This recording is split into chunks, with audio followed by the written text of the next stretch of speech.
Hi guys, Puppenton Scale Modeler. Another AK product. This time it's AK Interactive's modelling brushes. Set of 12 brushes.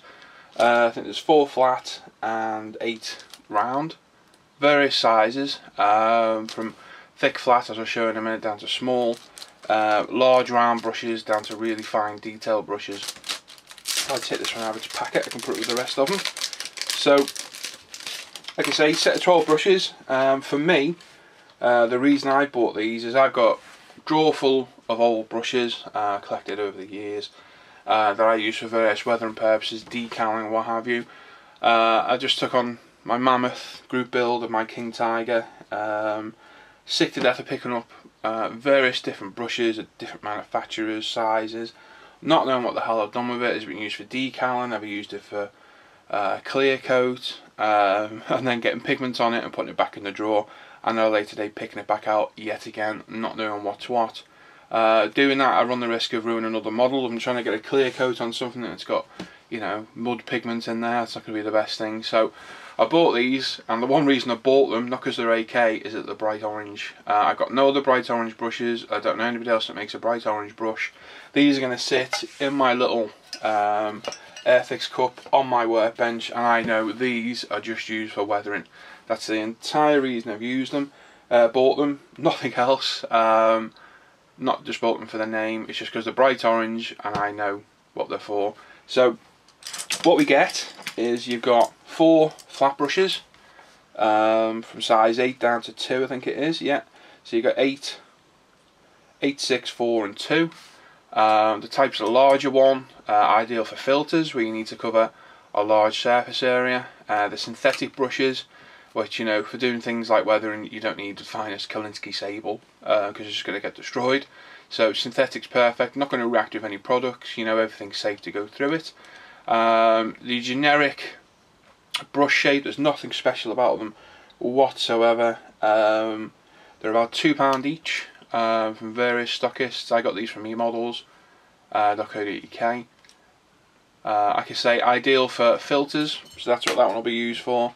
You've got number 6, which is slightly smaller, again probably filters, used for a bit of mapping because it's a larger size. It's great for covering larger areas. Then you've got a smaller one, so ideal for stumping rust streaks.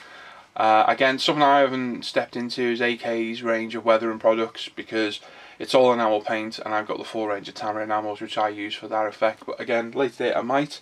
So, you know, using enamel products, you can use one of the smaller brushes I'll show in a minute. And then once you've got on the model on the street, you can then stump it using mineral spirit or white spirit with these. So a couple of good sizes there, ideal, perfect sizes. As you can see, they're brand new. They've still got their stickiness to the actual bristles. So I'm yet to use them, but they look absolutely superb. They retain the shape very well, being synthetic, so really can't fault that. So 4 flat brushes, all ideal sizes. You don't want anything too big, because if you've got too big, it's going to hold too much of whatever you're putting on, be it a filter, white spirit, you're just going to flood the area, so really isn't what you want. So yeah, set of 8 round brushes, various sizes. Brush sizes seem hit and miss with some manufacturers. I mean, that's supposed to be 5.0, and yeah, I've got a 3.0 Winsor Newton there that's a hell of a lot smaller than it. So don't always go by the 0 number because it often means nothing in brushes. So we start at 8, and the smallest one is that 5.0 one I just had there. It is a nice fine brush, but to me it's not as fine as some of the others I've got, which are supposed to be a bigger size. So again, ideal, applying oil dots for mapping, rendering, paintwork, fading and what have you for that kind of effect, stumping it off with a flat brush, right down to that 5.0, which you can use for adding a streaking effect, be it rust, rain and what have you, and then again stumping it down with a flat brush. Medium sized brushes, you've got anything and everything there, so a really good range of sizes to cover all, you know, be it, oh let me think, adding a bit of chipping, you could use these for chipping. Not as far as I'd like for chipping, but again, you know, if you want to buy these purely and simply for weathering, that's what they're used for.